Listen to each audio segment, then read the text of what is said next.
নমস্কার বন্ধুরা, আমার নতুন একটি রেসিপির ভিডিওতে আপনাদের সবাইকে স্বাগত জানাই। আজকে আমি আপনাদের সাথে শেয়ার করব ঘরোয়া পদ্ধতিতে খাসির মাংসের আলু দিয়ে পাতলা ঝোলের একটি রেসিপি। আমি যেভাবে বানাই সেভাবেই আপনাদের সাথে শেয়ার করব। আশা করছি রেসিপিটা আপনাদের ভালো লাগবে। আর যদি ভালো লাগে অবশ্যই একটা লাইক ও কমেন্ট করবেন। আমার শেয়ার করা নতুন নতুন রেসিপির ভিডিও দেখতে চাইলে অবশ্যই আমার এই ছোট্ট পেজটিকে ফলো করে পাশে থাকুন। আশা করছি আমার শেয়ার করা রেসিপির ভিডিওগুলো আপনাদের ভালো লাগবে। চলুন তাহলে দেরি না করে রেসিপিটা শুরু করি। তো এখানে আছে 500 গ্রাম খাসির মাংস। এবার মাংসটাকে আমি আগে থেকে ভালো করে ধুয়ে জল ঝরিয়ে নিয়েছি।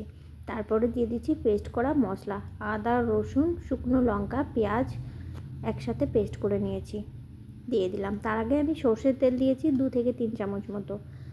এবার লঙ্কার গুঁড়ো, জিরের গুঁড়ো, হলুদের গুঁড়ো আর ধনিয়ার গুঁড়ো দিয়ে ভালো করে ম্যারিনেট করে নেব। সবার শেষে লবণ দিয়ে দিলাম, রেখে দেবো 10 মিনিটের জন্য।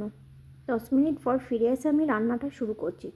এদিকে আমি পেঁয়াজ ভাজবো, আলু ভাজবো, ততক্ষণে কিন্তু আরও 10 মিনিটের কাছাকাছি হয়ে যাবে।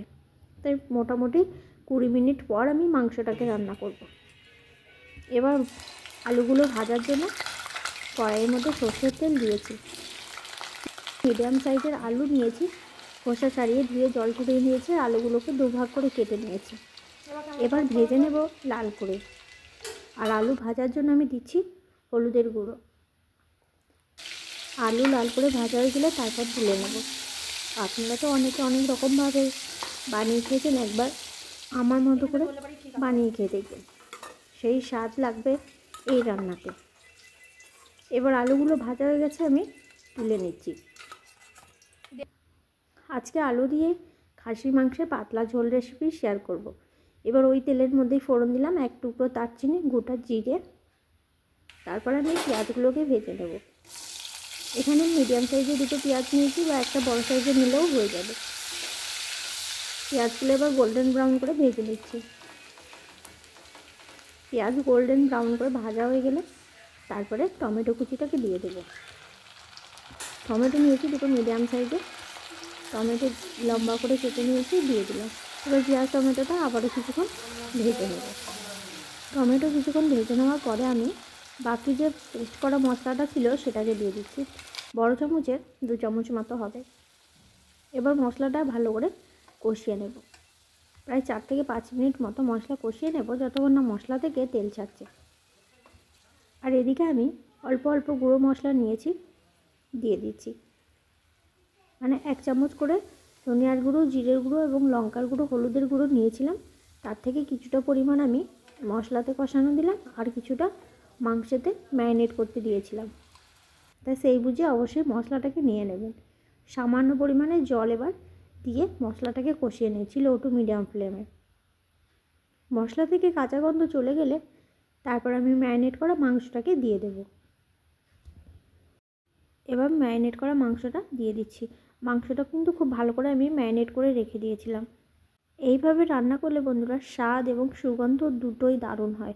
আর দুপুরে গরম ভাত বলুন বা রাতে খেতে কিন্তু দারুণ লাগবে। এবার আমি ম্যারিনেট করা মাংসটাকে দিয়ে খুব ভালো করে মশলার সাথে বেশ কিছুক্ষণ ধরে কষিয়ে নেব। প্রায় 10 থেকে 15 মিনিট মতো আমি কষিয়ে নিচ্ছি, যতক্ষণ না মশলাটা একদম মাংসের গায়ে ভালোভাবে লেগে যাচ্ছে। এইভাবে লো টু মিডিয়াম ফ্লেমে খুব ভালো করে মাংস কষিয়ে নিয়েছি। আরও কিছুক্ষণ কষিয়ে নিয়ে তারপর সিদ্ধ হওয়ার জন্য জল দিয়ে দেব। কথা বলতে বলতে মাংসটা পুরোপুরিভাবে কষানো হয়ে গেছে। এবার আমি কুকারের মধ্যে মাংসটাকে ঢেলে দেব। আর তার সাথে গরম জল আমি আগে থেকেই করে রেখেছি, গরম জল দিয়ে দেবো, তাহলে কালারটা খুব সুন্দর হবে। আর একই সাথে দিয়ে দিচ্ছি ভেজে রাখা আলুগুলো। তারপর ভালো করে মিশিয়ে দেব। আর 2 থেকে 3টে কাঁচা লঙ্কা দিয়ে কুকারের ঢাকনাটাকে বন্ধ করে দেব। বন্ধ করে আমি মিডিয়াম ফ্লেমে 5-6টা সিটি দিয়ে নেব। তারপরে গ্যাসের ফ্লেমটাকে বন্ধ করে রেখে দেব। এবার 3টে চেরা কাঁচা লঙ্কা দিয়ে দিলাম, আর একই সাথে কুকারের ঢাকনাটাও বন্ধ করে দিচ্ছি। এবার আমি সিটি দিয়ে নেব। প্রায় 5 থেকে 6টা সিটি দিয়ে গ্যাসের ফ্লেম বন্ধ করে তারপর কুকার ঠান্ডা করে ফিরে আসবো। এবার আমি কুকারের ঢাকনাটাকে খুলে নিচ্ছি। আমার কিন্তু তৈরি হয়ে গেছে আলু দিয়ে খাসির মাংসের পাতলা ঝোল। আর ঝোলের কালারটাও কিন্তু খুব সুন্দর হয়েছিল আর খেতেও দারুণ হয়েছিল। যেহেতু খাওয়ার পরেই আমি ভিডিওটার ভয়েস দিচ্ছি সেই জন্য, আর বাড়ির সবাই ভীষণ পছন্দ করেছিল।